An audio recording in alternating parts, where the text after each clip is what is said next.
William Birksey played a significant role in the development of Toronto during the late 18th and early 19th centuries. His contributions to the city are commemorated through a series of landmarks named in his honor, including a park that stretches over 3,600 square meters located behind the historic Gooderham building on Wellington Street in downtown Toronto. A redesign of Birksey Park created by landscape architecture firm CCXA, which won the City of Toronto's design competition for this space, has not only rejuvenated the area, but has also brought the community together with whimsical designs, creating a sense of belonging and connection. Tasked with weighing regular input from a number of community groups throughout the design process, the park expertly balances the many expectations for the space and has evolved into a vibrant hub of activity that welcomes nearby residents, tourists, and families throughout the day.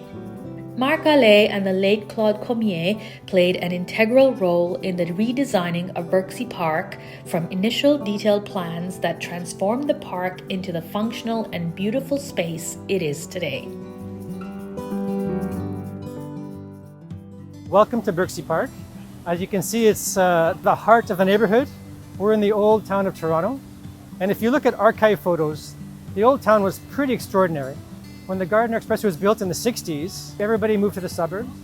And the neighborhood went from being living, working, and recreating to just kind of working. And in the 70s, the city had a really fantastic idea, and they decided to do housing and bring people back downtown.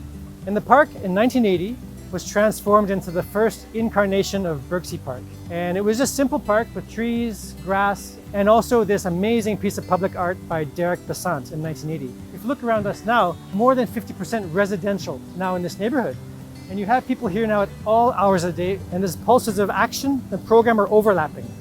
So about 2013, the city decided to put an RFP to do the park, and we were lucky to have gotten the contract. And we were able to take the park scope and bring it out to the street curbs. The BIA wanted to keep their postcard park. They wanted the Flatiron signature. They wanted something that everybody would take pictures of. People would come, hang out in the park and go to the restaurants or go shopping or make it a destination. The families wanted a children's park. They wanted a playground. The pet owners wanted a dog park. So how do you do that? And that's what led to the inspiration of this object. So you have a signature. I would say it's probably one of the most photographed moments in Toronto. For children, if you come here at any time, you see children playing, sitting on the animals, playing with the water.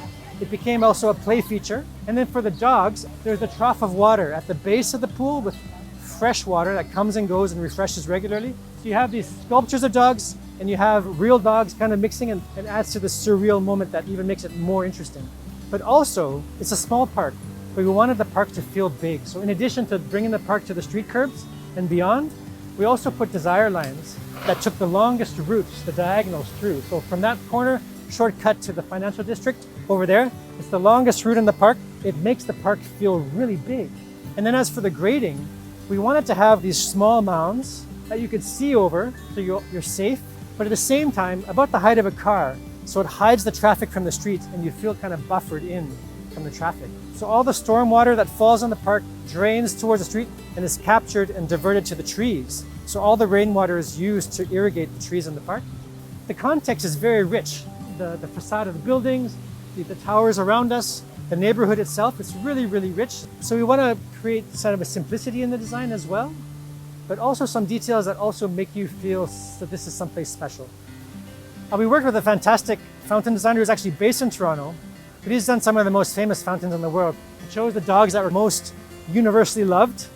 And then with that, we found a local studio in Toronto that was able to paint the dogs to be realistic in their finish. And then the second challenge is, how are we going to plumb these so you don't see clumsy plumbing? And so with the fountain designer, we were able to discreetly locate a hatch inside the throat of each dog where all the fittings are held to give this kind of depth. And then the bone, which relates to the financial district, where everybody's looking at their nest egg, working towards their future or towards their golden bone. But not everybody loves dogs. So there's one community member who said, well, I don't like dogs, what about me? I like cats. And then we said, okay, well, for you, we'll put a cat. We have 2 cats. And the kind of the story behind that is the cat that was first made was too big. It was a tomcat. So we found another place for that one on top of the electrical panel, the mirror box. But also, you know how the dogs are looking at their object of desire, the gold bone? Well, the cat has one too. Two birds on that light stand over there. So if you look where the cat is looking, follow its gaze, and you'll see the two birds that the cat is wanting to look at as well. When you're doing the project, you never really know how it's going to be received until the park opens. But even before, this one was special. Because during the construction process, there was a construction fence. And you don't often see this much positive expression in Toronto. But people were yelling through the fence, "We love it!